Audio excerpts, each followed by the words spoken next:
In this lecture, we are going to discuss the effect of light on plants. So we have already covered 5 different effects.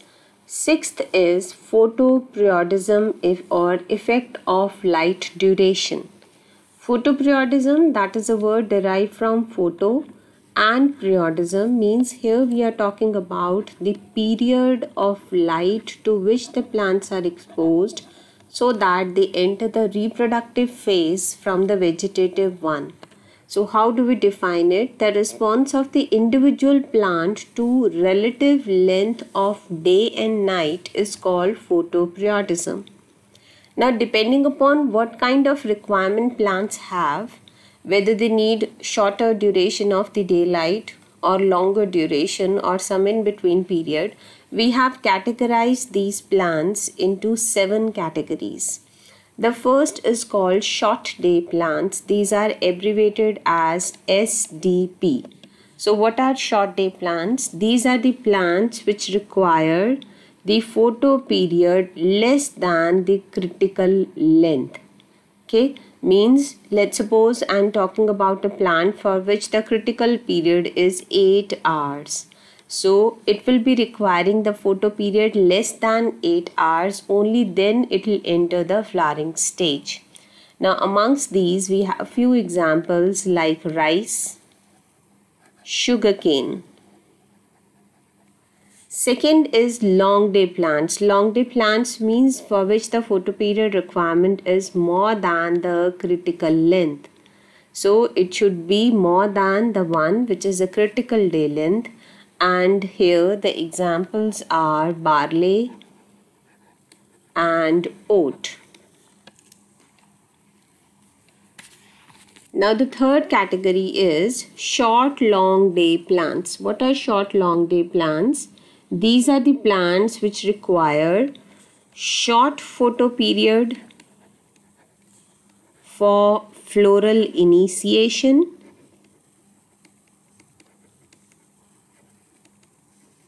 and long photo period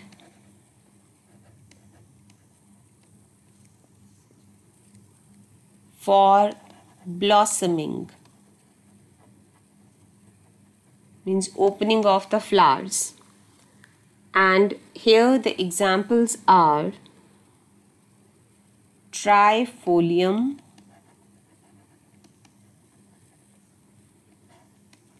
and campanula.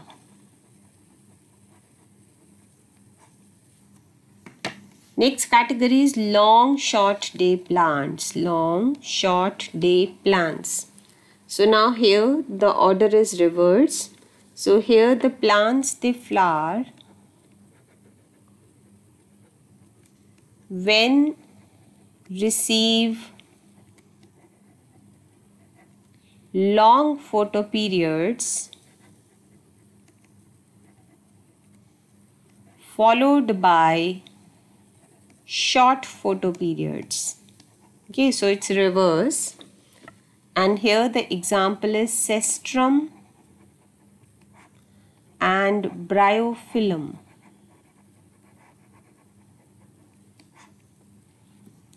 Next comes the intermediate plants. These are also called stenoperiodic plants.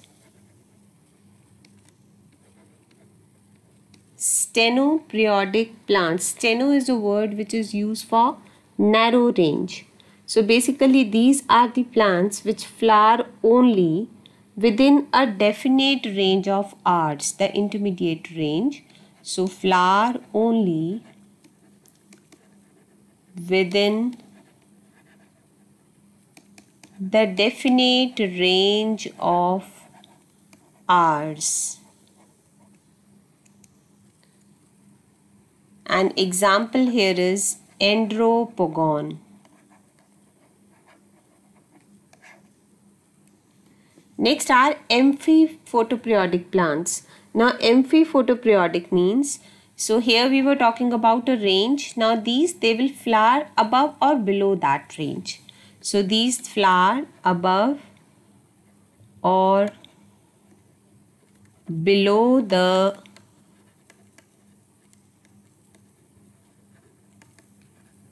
intermediate range. And here the example is Media elegans. Last category is day neutral plants. Now day neutral means which are neutral to the photoperiods, right? These are also a kind of the intermediate plants, but they can flower over a wide range of photoperiods. So they can flower over a wide range of photoperiods. Example here is cotton, tomato. Okay, so this we are talking about how the photoperiods they are affecting flowering in plants. Now broadly these may be the obligate type or facultative type. Obligate means they are very strict with respect to the photoperiod, and only if it is provided then only the flower will enter the flowering stage. For example, here we see the example of oats. This is an obligate plant. Facultative means if there is some fluctuation, some minor change, more than required photoperiod has been provided, still the plant will flower. For example, here we have cotton. Cotton is under the facultative type. Okay, so if the plant is very strict with respect to the photoperiod requirement, then we call it obligate. But if the category is like slight variation in that requirement can be easily accommodated by the plant, then we will call it the facultative type. We have one example. If you want to remember some common example, then we can have the Xanthium strumarium. This is the plant which is basically a short day plant, but it has many ecotypes. Okay, and they fall in almost all categories. Like if you visit the colder places, you will find another ecotype of Xanthium that may behave as a long day plant. We may have another one which is behaving as a day neutral plant. So this is a plant in which almost all these types as the ecotypes they are available. So I told you it may be an obligatory or facultative. Then tropical plants, it has been observed they are mostly short day plants. And the long day plants, because they require long photoperiod, so they flower in summer, and the short day plants they flower in between spring and summer. The photoperiodic response, it is affected by light intensity that matters as well as light quality. So the wavelength of light is also important, and it has been seen that the effective wavelength for flowering is from the range 580 to 780 nanometers. The light can affect patterns of vegetative growth. How? Because in the vegetative growth we have crops like potato in which tuber formation is there.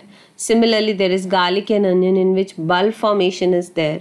So it is not that photoperiod is only affecting the flower formation, it is also affecting the vegetative aspects. For example, if we are talking about potato, then the short day conditions, they help in the formation of winter buds and tubers in potato. And similarly, if we talk about onion and garlic, long day conditions in these plants, they help in bulb formation. So they are somehow, the photoperiods, they are affecting the vegetative growth as well. So this is the first case which was of cotton, the facultative type.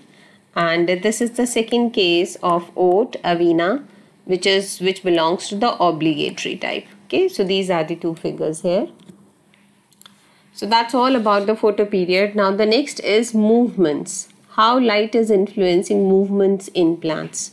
So light is responsible for making various kind of movements in lower and higher plants. The lower plants, which can change their position from one place to another, the complete body can change its position, then we call it phototexis. This is observed in majority of the protistans in the unicellular alga, motile alga. So with the light, generally they prefer the moderate light, but with the strong light they will move away from that field. Okay, so their complete body will move. Then we have observed in chloroplast this kind of the movements, and it has been categorized into the apostrophe. Apostrophe means when there is a moderate light intensity, the chloroplasts, they arrange themselves randomly. Then epistrophe, when there is a low light intensity, then they arrange themselves in a way so as to receive maximum sunlight. So they have flat surfaces towards light. And peristrophe is when the light radiation is very high, the intensity is very high, they want to receive minimum sunlight.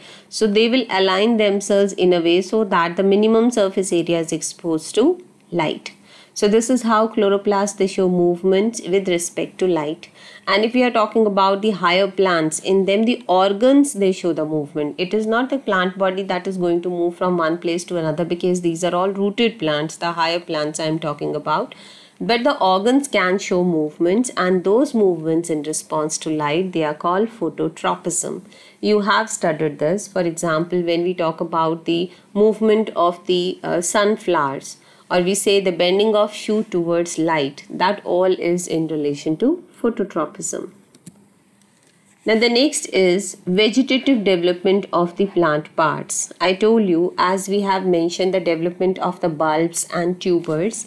Now here we are going to talk about the plants which are sun-loving plants, which like the high light intensity, and the scheophytes, which are shade-loving plants, which avoid high light intensities. So basically, depending upon their likelihood towards light intensity, we have categorized plants into two groups: the heliophytes, means which are sun-loving plants, and the sciophytes, which are the shade-loving plants. Normally, the plants which are having xerophytic characters, they are heliophytes. Okay, so here we are giving certain references. So this first plant, it is Pongamia glabra. It's a heavy shade lover plant. Okay, it will not survive if there is strong light intensity. The plant doesn't grow well. And the second example, it's a common xerophyte, Prosopis, and it is a heavy sun-loving plant. Okay, so which are strong light demanders. You have studied the categories like strong light demanders, partial light demanders, shade bearers, heavy shade bearers. Okay, so this comes under the heavy shade bearers, and this comes under the high light demanders. Okay, so what will be the influence? If we are talking about heliophytes, so what effect the strong light will have on the plants? What kind of morphological variations we will observe? And similarly for the shade. So if the plants are growing, they are loving the strong light intensity, then they have small leaves with thick cuticle. There is a presence of large amount of palisade parenchyma. Leaves, they develop dull green color. Because why? Because see, it's a strong light intensity, and that damages chlorophyll pigments. So when they get damaged, the upper surface of the leaf is dull gray in color. Then the leaves are leathery, and sometimes the leaves, they are transformed into spines and thorns. Then in such plants, there is abundant mechanical tissue. The carbon to nitrogen ratio is high, and osmotic pressure of the cells is also very high. Then these plants, they have abundant flowers, and fruit yield is also great. Then if the plants, they are sciophytes, means shade loving plants, so what kind of characters you will observe in them? They will have thin, broad and large leaves, which will have very few veins.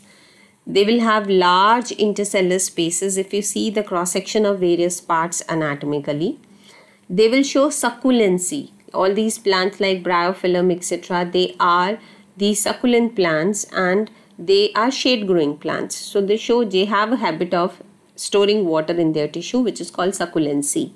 Then they will show luxuriant vegetable growth. So less number of flower production, less of the fruit production is there, and mainly these plants, they grow vegetatively. So these are the effects of light if the plants are growing in strong light intensity or shade. The next is modifications by plants.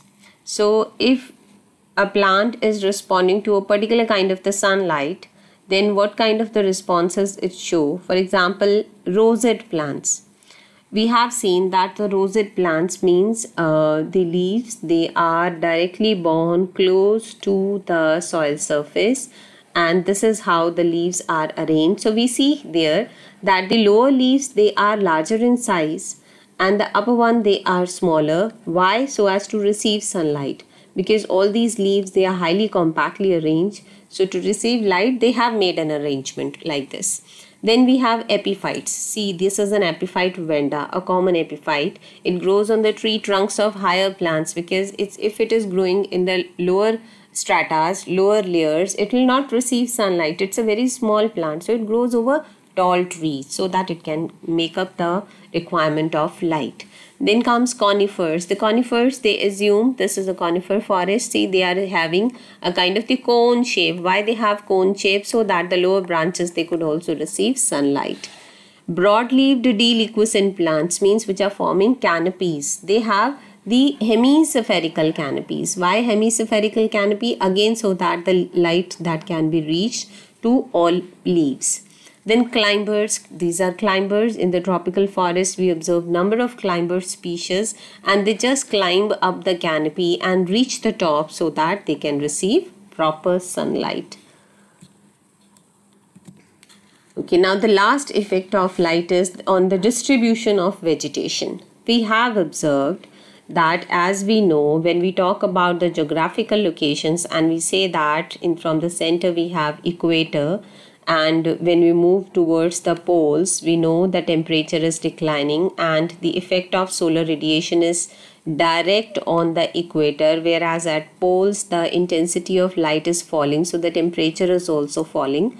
So according to this behavior, according to the impact of light, that it is a direct solar radiation, it's a straight, it has more intensity, and here the intensity is lesser. The distribution of plants across these altitudes or latitudes, that also vary. So this is in response to light. There is contribution of humidity, temperature also, but light has certainly its effect because it's indirectly related to temperature.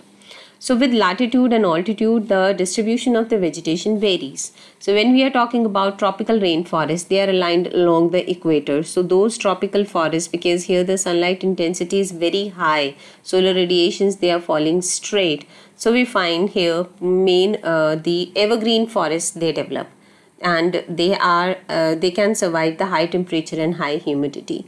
Then when we move towards poles, because towards poles the temperature is declining as the light intensity is falling, so in those areas we have the plants like mosses, herbs, lichens, they develop mainly. So this is how the flora gets distributed. Then the effect of quality of light, that is best observed in the distribution of plants in aquatic ecosystems. So when we see an aquatic ecosystem, the plants, according to their categories, they arrange themselves. For example, angiosperms. Angiosperms, they try to remain in the shallow waters along the banks. Then green algae. Green algae remains close to the shoreline. Brown algae, it remains close to the intermediate depths. Red algae, this is the deepest one, and below it no light further reaches, so there is no plant productivity. So you can see here, when the angiosperms, let's suppose this is a water body, angiosperms, they will be growing along the shoreline. Then we have in the beach areas, means the areas which are having shallow banks of water. Then from the shoreline we have the green algae growing. Slightly in the medium range we have brown algae growing. At the deepest range we have red algae growing. So it means why this is happening, because as the color indicates, they have different kinds of the photosynthetic pigments, so they'll be absorbing different wavelengths of light. So when the water crosses the different layers of water, when the sunlight crosses different layers of water, the wavelength that is being perceived by plant, that changes. So accordingly they are distributing themselves in order to have maximum productivity. So this is how the distribution is very clearly explained if we are talking about an aquatic ecosystem, and that distribution is in relation to the wavelength of light. So last part is the measurement of light intensity. We have three different instruments which can be used. First is a radiometer. You can see here this is a radiometer. This has two discs, a white disc and a perfectly black disc. So what happens is this perfectly black disc, this is going to absorb the solar radiation completely. So here the temperature will be very high, and this disc, this is going to reflect the sunlight. So the difference between the two, that is found out, and that gives you the idea about the intensity of light. Then comes the Secchi's disc. Secchi's disc, this is a round disc and it has the strips of white and black, or the quarters painted into white and black, and it has a hook in the center through which a weight can be suspended, and ultimately it is dropped into a water body, and we drop it to that much level so that the differentiation between the white and the black color disappears. So when that differentiation disappears, then the depth to which the disc has been submerged, that is noted down, and that gives you the idea about the transparency, since transparency is also related to the light intensity. Okay, and from there we also get an idea about the turbidity of the water body. Then comes photometer. Photometer, this is a device which has a photoelectric cell, and there is an ampere meter connected to that. Ammeter or ampere meter. So what happens when the light falls on it? There is no direct light over it. Okay, it has a kind of filter which channelizes the light. So when the light will fall on it, a current will be generated, and that will pass through this ampere meter, and in the ampere meter the pointer will, this is a new one, this is a handy type, portable type, that's why it will give you direct reading, but the original one, they will be having the scale and there will be the needle, and accordingly the needle will move to the preferred unit. But here in the modern one you can have the direct reading which will be provided you in the lux. So this is how the light intensity is measured. Okay, so that's all for this climatic factor, light.